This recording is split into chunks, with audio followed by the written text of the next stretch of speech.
నమస్కారం. ఆంధ్ర టైమ్స్ కి స్వాగతం. హెడ్లైన్ చూద్దాం.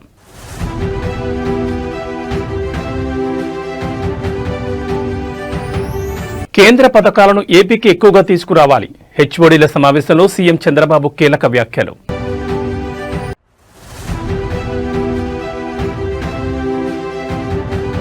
స్టార్టప్లకు సీఎం రేవంత్ రెడ్డి భారీ గుడ్ న్యూస్. ఫండింగ్ పై కీలక ప్రకటన.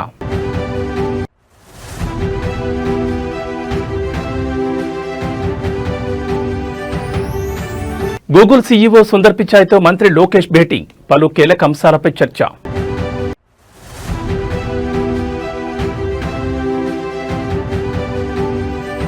మరోసారి పసిడి ప్రియులకు షాక్. భారీగా పెరిగిన బంగారం, వెండి ధరలు. ఇక డీటెయిల్స్ చూస్తే ప్రపంచవ్యాప్తంగా తెలుగువారు సాధిస్తున్న అసాధారణ విజయాలు ఆంధ్రప్రదేశ్ బ్రాండ్ను పెంచాయని ముఖ్యమంత్రి చంద్రబాబు ఉద్ఘాటించారు. ప్రపంచంలో ఏ దేశం వెళ్లినా ఎక్కువ తలసరి ఆదాయం సంపాదించే వ్యక్తులు తెలుగువారే అన్నారు. సచివాలయంలో నిర్వహించిన సమావేశంలో సీఎం చంద్రబాబు మాట్లాడారు. ప్రపంచంలోని ఏ దేశంలోనైనా విదేశీ విద్య కోసం విదేశాలకు వెళ్లే వారిలో అధిక శాతం తెలుగువారే ఉంటారన్నారు. ప్రపంచం తెలుగువారి ప్రతిభను గుర్తించిందని, అది మన బ్రాండ్ అని ఆయన పేర్కొన్నారు.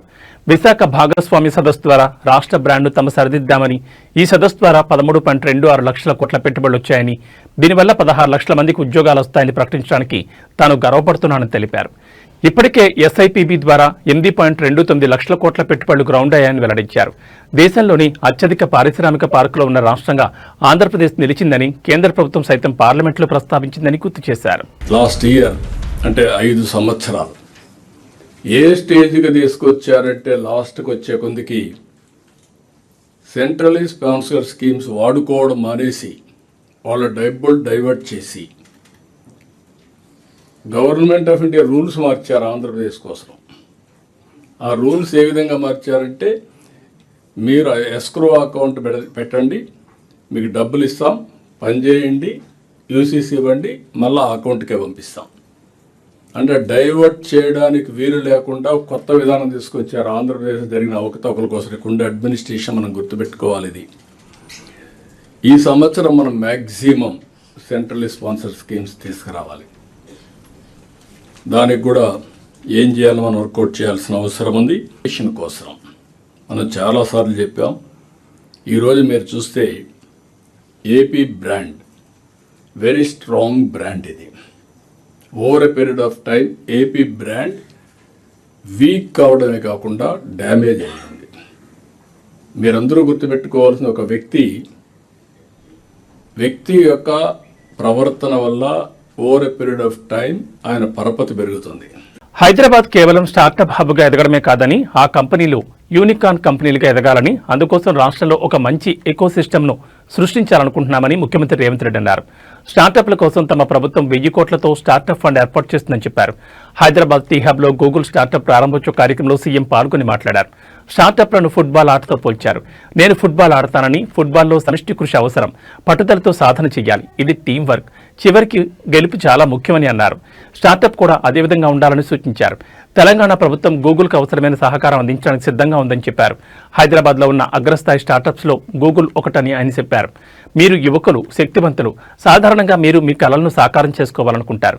ఈ సందర్భంగా మీకు స్ఫూర్తిని కలిగించే ఒక విషయం చెప్తా. ఉన్నతాశయాలతో 1998లో ఇద్దరు స్టాన్ఫోర్డ్ యూనివర్సిటీ మిత్రులు కలిసి కాలిఫోర్నియాలో ఒక గ్యారేజ్లో ఓ స్టార్టప్ను ప్రారంభించారు. అదే నేటి ప్రఖ్యాత గూగుల్ కంపెనీగా అవతరించిందని వ్యాఖ్యానించారు.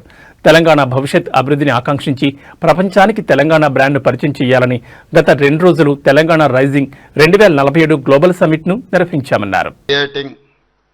1,000 crore startups, 1,000 crore startup of fund of funds. Use these resources, use these funds and become the next Google. Only one suggestion is that you have to become one more Google from Hyderabad, Telangana, or at least $1 billion. ప్రముఖ అంతర్జాతీయ సంస్థ Google CEO Sundar పిచాయ్తో రాష్ట్ర IT విద్యాశాఖల మంత్రి నారా లోకేష్ భేటీ అయ్యారు. విశాఖపట్నంలో ఏర్పాటు చేయనున్న Google AI data centre పనుల పురోగతి గురించి సుందర్తో సమావేశమై చర్చించారు. ఈ సందర్భంగా మంత్రి నారా లోకేష్ మాట్లాడుతూ డ్రోన్ సిటీలో అసెంబ్లింగ్ యూనిట్ ఏర్పాటు చేయాలని అన్నారు. విశాఖపట్నంలో $15 బిలియన్ పెట్టుబడులను పెట్టేందుకు గూగుల్ సంస్థ ముందుకు రావడం పట్ల హర్షం వ్యక్తం చేశారు. Google AI data centre project పనులను ప్రారంభించడం, అందుకు ప్రణాళికలను అమలుపరచడం గురించి గూగుల్ సీఈఓతో పాటు సంస్థ ఉన్నత స్థాయి ప్రతినిధులతో మంత్రి లోకేష్ సమాలోచనలు జరిపారు. విస్ట్రాన్ న్యూ వెబ్ కార్పొరేషన్ ద్వారా డేటా సెంటర్ సర్వర్ తయారీ ఎకోసిస్టమ్ను ప్రోత్సహించాలని వారికి మంత్రి విన్నవించారు. ఏపీలో రాబోయే డ్రోన్ సిటీ ప్రాజెక్టులో డ్రోన్ అసెంబ్లీ, క్యాలిబ్రేషన్, టెస్టింగ్ యూనిట్ను ఏర్పాటు చేయాలని కోరారు. విశాఖపట్నంలో భారీ పెట్టుబడులను పెడుతున్నందుకు గాను గూగుల్ సీఈఓతో పాటు భేటీలో పాల్గొన్న Google Cloud CEO Thomas Kurian, global networking and infrastructure vice president Vikas కోలియాలకు ధన్యవాదాలు తెలియజేశారు. ఈ సందర్భంగా గూగుల్ సీఈఓ సుందర్ పిచాయ్ మాట్లాడుతూ దేశంలో క్లౌడ్ రీజియన్ల విస్తరణకు ప్రాధాన్యం ఇస్తున్నామని అన్నారు. అంతేకాకుండా గూగుల్ ఫర్ స్టార్టప్స్ యాక్సిలేటర్స్ ద్వారా భారత్లో స్టార్టప్ కంపెనీలకు తమ సంపూర్ణ మద్దతు అందిస్తున్నామని వివరించారు. తమ సంస్థ విశాఖపట్నంలో ప్రకటించిన $15 బిలియన్ విలువైన ఏఐ డేటా సెంటర్ అమెరికా ఇతర దేశాల్లో అతిపెద్ద ఎఫ్డీఐ కానుందని వెల్లడించారు.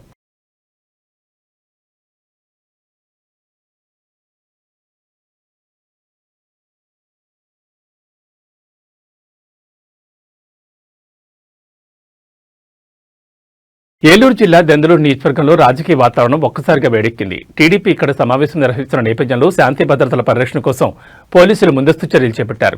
వైసీపీ మాజీ ఎమ్మెల్యే అబ్బాయి చౌదరిని ఆయన నివాసంలోనే గృహ నిర్బంధంలో ఉంచారు. ఈ రోజు దెందులూరులో టీడీపీ ఓ సమావేశం ఏర్పాటు చేసింది. ఇదే రోజు వైసీపీ శ్రేణులు కూడా సంతపేట నుంచి భారీ ప్రదర్శన నిర్వహించాలని నిర్ణయించాయి. ఒకే ప్రాంతాల్లో ఇరు పార్టీల కార్యక్రమాలు తలపెట్టడంతో ఘర్షణలు జరిగే ప్రమాదం ఉందని పోలీసులు అంచనా వేశారు. దీంతో ఎలాంటి అవాంఛనీయ ఘటనలు జరగకుండా ఉండేందుకు కొండలరావుపాలెంలోని అబ్బాయి చౌదరి ఇంటి చుట్టూ భారీగా పోలీస్ బలగాలు మోహరించి ఆయన బయటకు రాకుండా కట్టడి చేశారు. గత కొంతకాలంగా దెందులూరులో TDP MLA Chintamaneni Prabhakar, YCP నేత అబ్బాయి చౌదరి వర్గాల మధ్య తీవ్రమైన విభేదాలు కొనసాగుతున్నాయి. సోషల్ మీడియా పోస్టులు, లీజ్ బకాయిల వివాదాలు వంటి అంశాలతో పలుమార్లు ఉద్రిక్తతలు చోటు చేసుకున్నాయి. ఈ పరిణామాల నేపథ్యంలో నియోజకవర్గంలో 144 సెక్షన్ విధించే యోచనలో పోలీసులు ఉన్నట్టు తెలుస్తోంది. ఇరు పార్టీల నేతలు, కార్యకర్తలు సంయమనం పాటించి శాంతి భద్రతలకు సహకరించాలని పోలీసులు విజ్ఞప్తి చేస్తున్నారు. అది కొంతసేపు అండి, ఒక హాఫ్ అన్ అవర్ ఆగి వెళ్ళిపోదాం అంటే చక్కగా రండి కాఫీ తాగి, కొత్తగా వచ్చారు మా ఎదురు నియోజకవర్గం, చక్కగా కాఫీ తాగుదాం, కూర్చుందాం కాసేపు.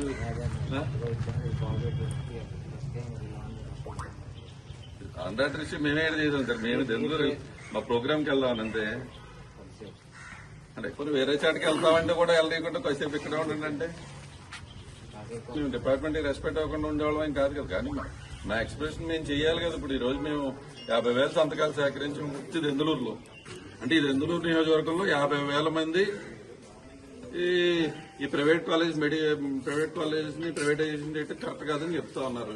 మెడికల్ కాలేజ్ నేనేం చేయట్లా, అవి తీసుకెళ్లి అక్కడ మా జిల్లా ఆఫీస్కి పంపించే కార్యక్రమం అంతే. అది రాజశేఖర రెడ్డి గారు దండేసి మేము మా హెడ్ క్వార్టర్స్కి వెళ్ళి అక్కడ రాజశేఖర రెడ్డి గారికి దండేసి మేము అక్కడి నుంచి లాంచ్ చేసి వెళ్ళిపోతాం సార్. మేము ఎవరితో గొడవ పట్టడానికి వెళ్తా, ఎవరితో గొడవ పడం. నా ఇంట్లో నేను ఎటో కూర్చునే ఉంటాను సార్. మీరు చెప్పిన మీరే గెస్ట్ కాబట్టి మిమ్మల్ని కూర్చోబెడతానని చెప్తున్నా. దారాల కాఫీలు టీ ఏదని ఇప్పిండి. పల్నాడు జిల్లా సత్తెనపల్లిలో అపవిత్రమైన సంఘటన చోటు చేసుకుంది. పట్నంలోని 2 పురాతన ఆలయాలను లక్ష్యంగా చేసుకుని దొండగులు చోరీకి పాల్పడ్డారు.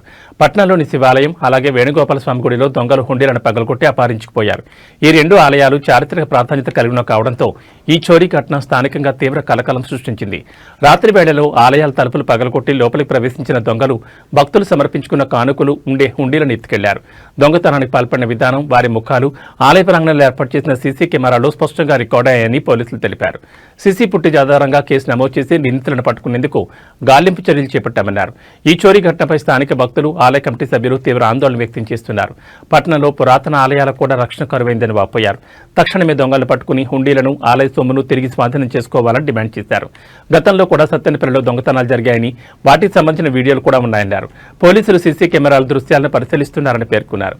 అయితే సత్తెనపల్లిలో చోటు చేసుకున్న ఈ వరుస దొంగతనాల పట్ల ప్రజల్లో భయాందోళన నెలకొంది.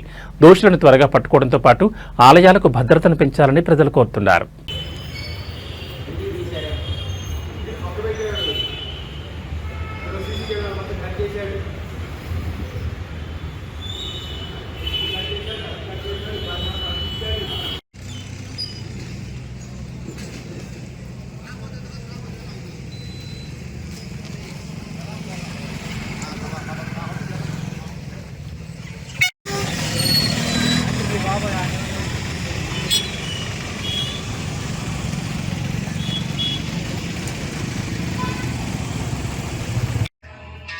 ఇది అది రెండు తిన్నా సార్.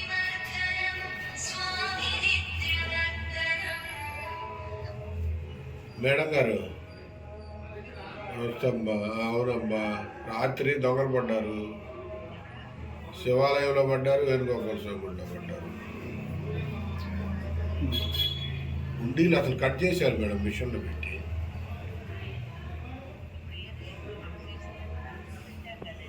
ఉన్నాయి, సీసీ కెమెరాలు కూడా ఉన్నాయి అక్కడ కూడా.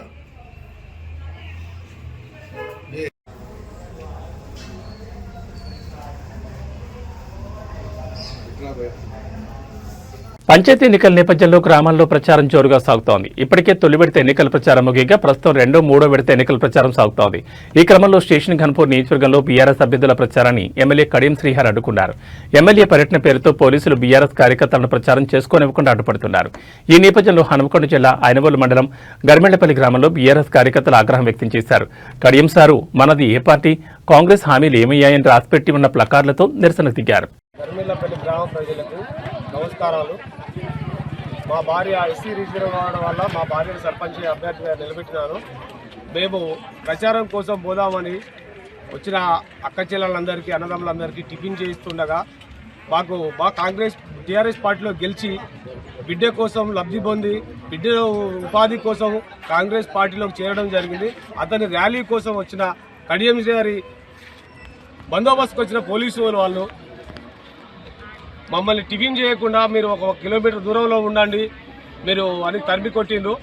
మమ్మల్ని టిఫిన్ కూడా చేయకుండా మీ ప్రచారం మీరు చేసుకోండి, మేము పర్మిషన్ ఉందని వాళ్ళకు పైనుంచి అధికారంలో ఉందని ప్రెషర్ చేసి మమ్మల్ని మా కార్యకర్తలను ఇబ్బంది పెట్టవద్దు.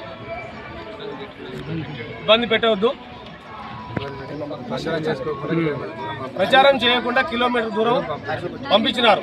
ప్రచారం మేము చేసుకుంటుంటే పోలీసు వాళ్ళు వచ్చి మీరు ఇక్కడ వేయద్దు, మేము వాళ్ళకి ఇచ్చాం పర్మిషన్, మీకు పర్మిషన్ లేదు అని నెట్టేయడం జరుగుతున్నది.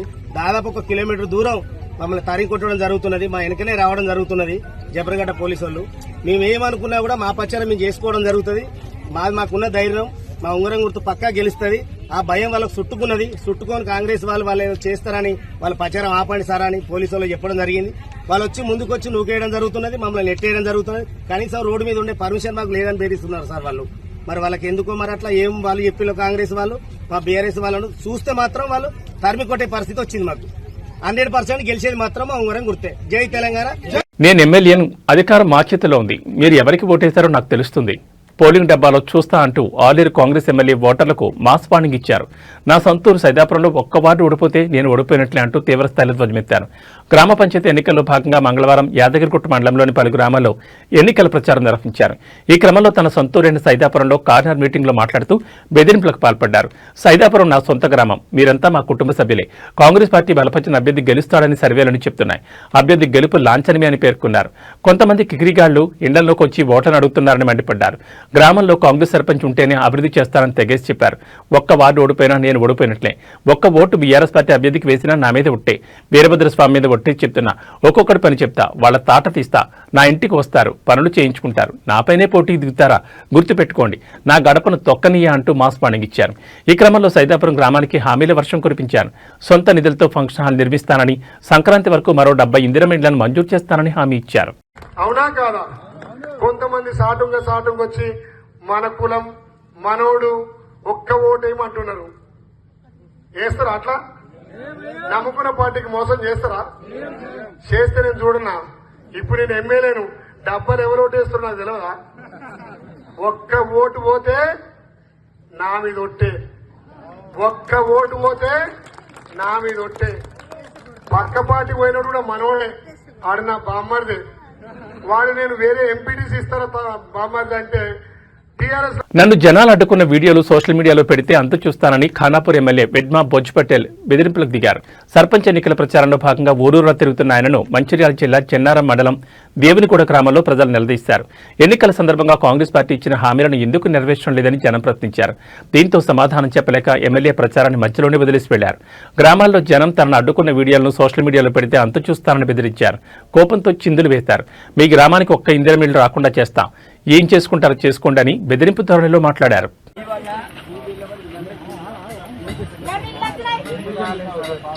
ఏంటి చేయడానికి చేయడానికి పిచ్చి పిచ్చి చేయడానికి గరీబులను ఇబ్బంది పెట్టకండి.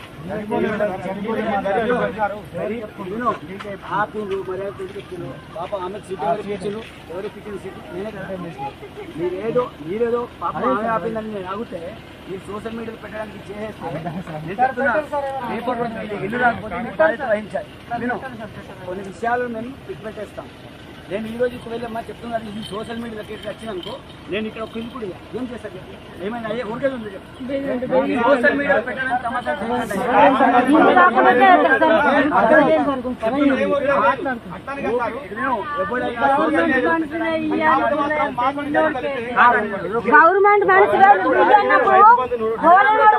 అడగడం తప్పలేదు. నేను చెప్తాను అడగడం తప్పలేదు. వీళ్ళు ఏం చేస్తారు సోషల్ మీడియా రేపు ఏ ఒక్క వీడియో అయినా మీరు ఇక్కడ ఆడినట్టు ఏమైనా సోషల్ మీడియా రావాలి, దానికి బాధ్యత మీరు ఇద్దరు చెప్తున్నారు. మీరు ఎవరైతే సోషల్ మీడియా పక్కా చెప్తున్నా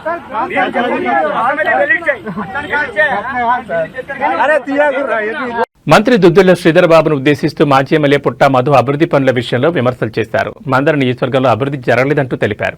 మంత్రి శ్రీధరబాబు తండ్రి శ్రీధరబాబు మందనలో ఒక్క వంతెన కూడా కట్టలేదని, మందనలో పివి నరసింహారావు తర్వాత కేసీఆర్ ముఖ్యమంత్రి అయ్యాక మందనలో అనేక చెక్ డ్యాంలు బ్రిడ్జిలు నిర్మించారని తెలిపారు.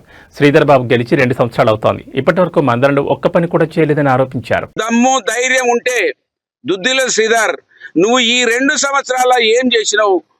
కనీసం ఒక వంతెనన్న కట్టినవా? మీ నాయన ఒక వంతెన కట్టలే, నువ్వు ఒక వంతెన కట్టలే. పివి నరసింహారావు గారి తర్వాత బీఆర్ఎస్ పార్టీ ప్రభుత్వంలో కేసీఆర్ గారి నాయకత్వంలో నేను ఎమ్మెల్యేగా ఉన్నప్పుడే అనేక బ్రిడ్జిలను కట్టినాం, అనేక ప్రాజెక్టులు కట్టినాం. ఇక్కడ చెక్ డ్యామ్ అద్భుతంగా కనబడతా ఉన్నది. ఈ చెక్ డ్యామ్ను కూడా మేమే నిర్మించినాం. ఈ చెక్ డ్యామ్ వృధా అన్నవు నువ్వు తెలివిలేని దద్దమ్మం కానీ నువ్వు మంచి పనులు ఆలోచించవు కనుక నేను ఇవాళ దుద్దిల శ్రీధర్ ఇప్పటికైనా కళ్ళు తెరువు, ఇప్పటికైనా ఈ ప్రజల పక్షాన ఆలోచించు. మొదటి సంవత్సరం వృధా చేసిండు, 2వ సంవత్సరం పూర్తిగా వృధా చేసిండు. ఇప్పటి వరకు 24 నెలలలో 24 పైసల పని కూడా దుద్దిల శ్రీధర్ చేయలేదని దానికి సోమన్పల్లి బ్రిడ్జే సాక్ష్యంగా నిలువుటెద్దు సాక్ష్యంగా కనబడుతున్నది. ఈ ప్రతిపక్షాలను లేకుండా చేస్తాం, లీడర్లను కొనుగోలు చేస్తాం, ఏ విధంగానైనా మేము గెలుస్తామంటున్నారు. మమ్మల్ని పూర్తిగా అంతమొందించడానికి, కేసుల పాలు చేయడానికి ప్రయత్నం మీరు ఏదైతే చేస్తున్నారో, ఏది చేసినా ఈ కంఠంలో తుదిరి శ్వాస ఉండే వరకు ఈ సమాజం మేల్కొల్పు కోసం అయితేనేమో అధికారంలో ఉంటే పని చేస్తాం, ప్రతిపక్షంలో ఉంటే నీ మెడలు వంచడానికి కోసం, నీ కాంగ్రెస్ ప్రభుత్వాన్ని మెడలు వంచడానికి కోసం. ఖచ్చితంగా అడవి సోమన్పల్లి బ్రిడ్జిని చూసి అవమానపడాలి కాంగ్రెస్ పార్టీ నియోజకవర్గంలో. మరి నువ్వు చేసిన అభివృద్ధి 2 సంవత్సరాలలో 24 నెలలలో నువ్వు మాలాగా మొదటిసారి ఎమ్మెల్యే అయినవు కాదు. నీ అయ్యా కానుంచి నీ దాకా 40వ సంవత్సరం ఇప్పుడు నడుస్తా ఉన్నది. కనీసం ఈ బ్రిడ్జికి సున్నమేలాంటి దద్దమ్మ నువ్వు. ఖచ్చితంగా ఈ ప్రజాక్షేత్రంలో నీ మెడలు వంచుతాం, ఈ సమాజం ముందట నిన్ను దోషిగా నిలబెడతామని ఈ సందర్భంగా గుర్తు చేస్తూ సూర్యాపేట జిల్లా తొంగతుర్తి నియోజకవర్గం నూతనకల్ మండలం లింగంపల్లి గ్రామంలో కాంగ్రెస్ నాయకుల చేతిలో హత్యకు గురైన బీఆర్ఎస్ కార్యకర్త మల్లయ్య భౌతికాయానికి మాజీ మంత్రి ఎమ్మెల్యే జగదీష్ రెడ్డి, మాజీ ఎమ్మెల్యే కాదర్ కిషోర్ నివాళులర్పించారు. అనంతరం వారు మృతుని కుటుంబాన్ని పరామర్శించి వారికి అండగా ఉంటామని హామీ ఇచ్చారు. ఈ సందర్భంగా మాజీ మంత్రి ఎమ్మెల్యే జగదీష్ రెడ్డి మాట్లాడుతూ 6 నెలల క్రితమే కాంగ్రెస్ పార్టీ అంతర్గత తగాదాలతో ఒక హత్య జరిగింది. పోలీసుల నిర్లక్ష్యం వల్లే ఈ హత్య జరిగిందని నేను ఆ రోజు చెప్పాను. దురదృష్టవశాత్తు ఈ రోజు ఇంకో హత్య జరిగింది. ఈ గడ్డపై గతంలో కాంగ్రెస్ పార్టీ నాయకులు హత్యలు చేసిన సంస్కృతి ఉంది. మేము 10 ఏళ్లలో ఆ సంస్కృతిని రూపుమాపడానికి ఎంతో కృషి చేశాం. కానీ అధికారంలోకి రాగానే మళ్లీ హత్యలు మొదలుపెట్టారు. హత్యకు గురైన మల్లయ్య కుటుంబానికి మా పార్టీ తరపున మేము ఎల్లప్పుడూ అండగా ఉంటామని హామీ ఇచ్చారు.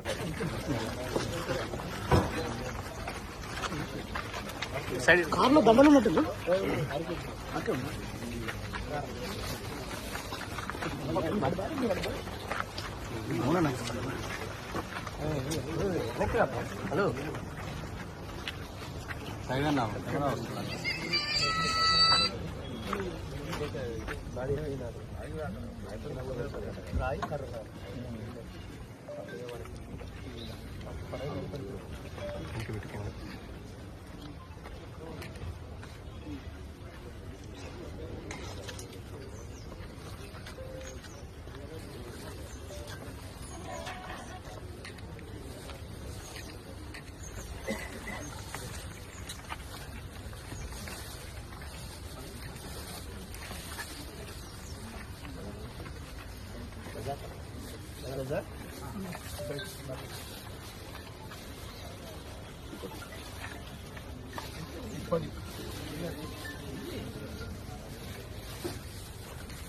నెలల క్రితమే ఒక హత్య జరిగింది.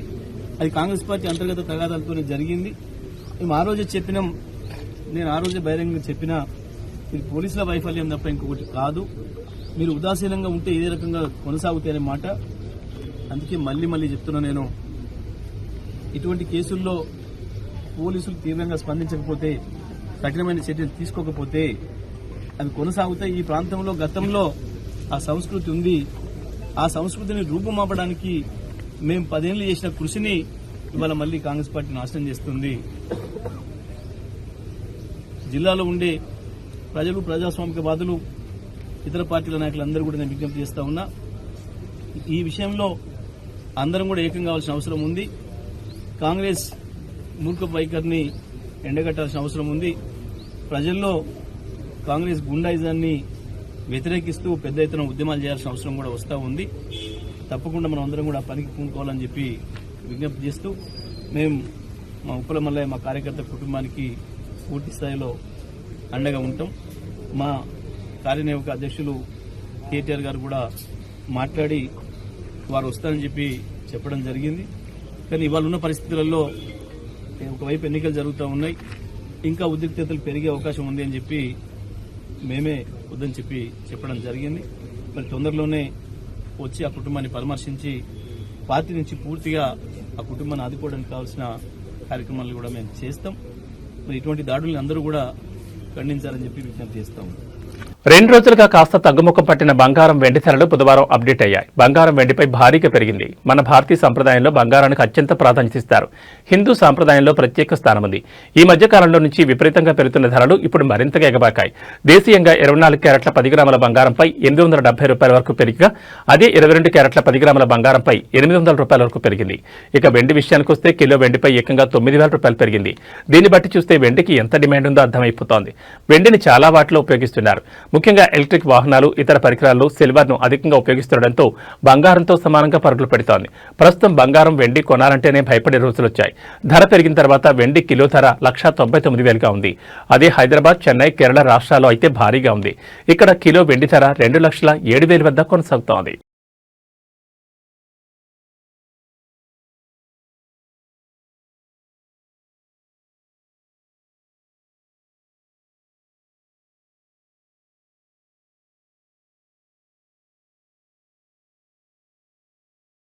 ఇవి ఈ బులెటిన్ విశేషాలు. మరో బులెటిన్లో మళ్ళీ కలుసుకుందాం. నమస్కారం.